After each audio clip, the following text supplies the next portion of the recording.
तो आज हम बनाएंगे मैंगो स्टफिंग कुल्फ़ी, जो कि बनाना बहुत ही इजी एंड सिंपल है और बस कुछ ही इंग्रेडिएंट से ये बनकर तैयार हो जाएगा। अस्सलाम वालेकुम, welcome back to my channel, this is Sahiba cooking.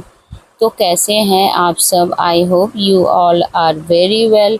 I am also good, अल्हम्दुलिल्लाह। तो चलिए रेसिपी शुरू करते हैं। तो हमने यहाँ पे ये सारे इंग्रेडिएंट्स लिए हैं, जैसे कि 1 लीटर मिल्क, 100 ग्राम काजू, 50 ग्राम आलमंड, 25 ग्राम पिस्ता, 4 tablespoon milk powder, 4 piece mango, 4 piece इलायची, 100 ग्राम फ्रेश क्रीम। तो सबसे पहले हम एक पैन लेंगे एंड उसमें मिल्क ऐड करेंगे। तो हमने आधा कप मिल्क अलग कर लिया है और अब रॉ मिल्क में 2 टीस्पून कॉर्नफ्लोर ऐड करेंगे और उसे अच्छे से मिक्स कर लेंगे। और ध्यान रहे कॉर्नफ्लोर ज़्यादा ऐड नहीं करना है। देन उसके बाद हमने जो ड्रिपिंग पैन में मिल्क ऐड किया था उसमें हम 4 table spoon powder milk add कर देंगे। एंड जब मिल्क में बॉईल आने लगे तो हम इसमें शुगर ऐड कर देंगे, क्योंकि मैंगो चाहे कितना भी मीठा रहे वो स्वीटनेस साइड में ही रहेगा। जो स्वीटनेस हमें कुल्फी के बीच में चाहिए वो शुगर से ही आएगी। और अब इसमें फिर से बॉईल आ चुका है। हम इसमें रॉ मिल्क ऐड करेंगे जिसमें हमने कॉर्नफ्लोर ऐड करके रखा था। अब हम कुछ ड्राई फ्रूट को चॉप कर लेंगे एंड उसे मिल्क में ऐड कर देंगे। एंड उसके बाद हम इसे उतना ही कुक करेंगे जिससे ये थोड़ा सा गाढ़ा हो जाए। तो मुझे ये ज़्यादा गाढ़ा नहीं चाहिए, बिकॉज़ इसका जो टेक्सचर है वो हमें क्रीमी सा चाहिए। यहाँ पे हमारे मैंगो की फिलिंग पूरी तरह से रेडी हो चुका है। तो अब यहाँ पे हम गैस को ऑफ कर देंगे और अब बारी आती है हमारी कुल्फ़ी क्रीमी कैसे बनेगी। अब हमने एक बाउल में अमूल का फ्रेश क्रीम लिया है एंड अब हम इसे ऐड करेंगे कुल्फी की फिलिंग में। अगर आपके पास फ्रेश क्रीम अवेलेबल ना हो तो आप इसमें मिल्क की मलाई भी ऐड कर सकते हैं। हमने इस क्रीम को जूसर में डालकर हल्का सा फेंट लिया था और अब हम इन दोनों को अच्छी तरह से मिक्स कर लेंगे और इसे आधा घंटा फ्रीज में चिल्ड होने के लिए रख देंगे। और अब बारी आती है मैंगोज के अंदर कुल्फी फिलिंग कैसे ऐड करेंगे। स्टफ मैंगो कुल्फी का मतलब ये है हमें मैंगो की गुठली को निकालना है एंड गुठली की जगह कुल्फी का मिक्सचर भरना है और उसे फ्रीज करेंगे। फिर पील करके उसे स्लाइसेस में कट कर लेंगे। बहुत ही इंटरेस्टिंग तरीका है, आइए सिखाते हैं। हमें मैंगो के ऊपर का जो हिस्सा है उसे कट करके हटा देंगे और उसे हमें साइड में रखना है।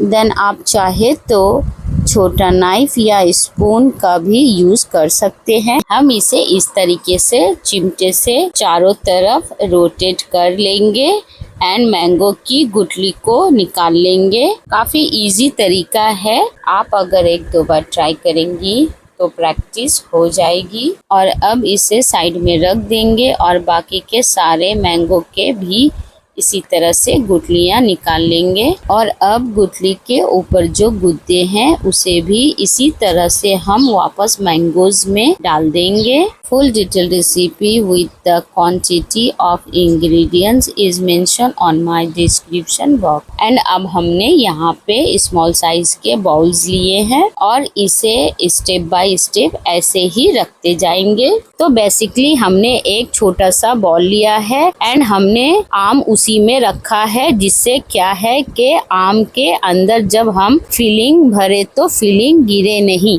एंड आप चाहे तो आप इसे ग्लास या कप में भी रख सकते हैं, जिससे फ्रीज करने में भी आसानी होगी। एंड अगर ग्लास में रखिएगा तो बेस्ट रहेगा। तो आप सब अगर मेरे चैनल पे न्यू हैं तो लाइक, शेयर एंड सब्सक्राइब करना ना भूले। बेल आइकन को प्रेस जरूर करें ऐसे ही अमेजिंग वीडियोस के लिए।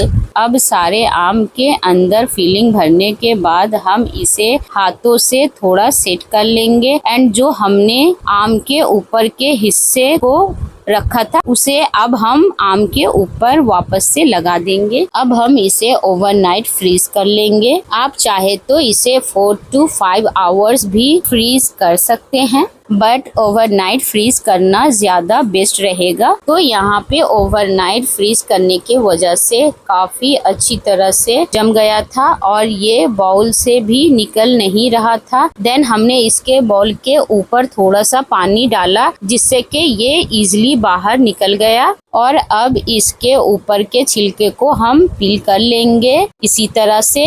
तो यहाँ पे मुझे थोड़ा सा डिफिकल्ट लगा क्योंकि ये काफी ज्यादा ठंडा था, इसलिए मैंने इसे अपने हाथों से थोड़ा सा पानी से वॉश किया। देन हमने इसे छीला। तो यही दो चीज है जो कि थोड़ा सा ट्रिकी है। पहला के इसका गुठली निकालना एंड दूसरे के इसे पील करना। बट मेरे बताए हुए स्टेप अगर आप फॉलो कीजिएगा तो आप भी काफी इजीली एंड परफेक्टली इसे रेडी कर लीजिएगा। एंड अब हम सारे मैंगोज को स्लाइसेस पीसेस में कट कर लेंगे और हमने थोड़ा सा ड्राई फ्रूट्स गार्निश करने के लिए बचा कर रखा था, उसे हम सारे स्लाइसेस के ऊपर स्प्रेड कर देंगे। तो अब यहाँ पे हमारी स्टफ मैंगो कुल्फी डिजर्ट बिल्कुल परफेक्टली बनकर तैयार है। एंड अब हम आपको इसे टेस्ट करके बताएंगे ऑनेस्टली ये कैसा बना है।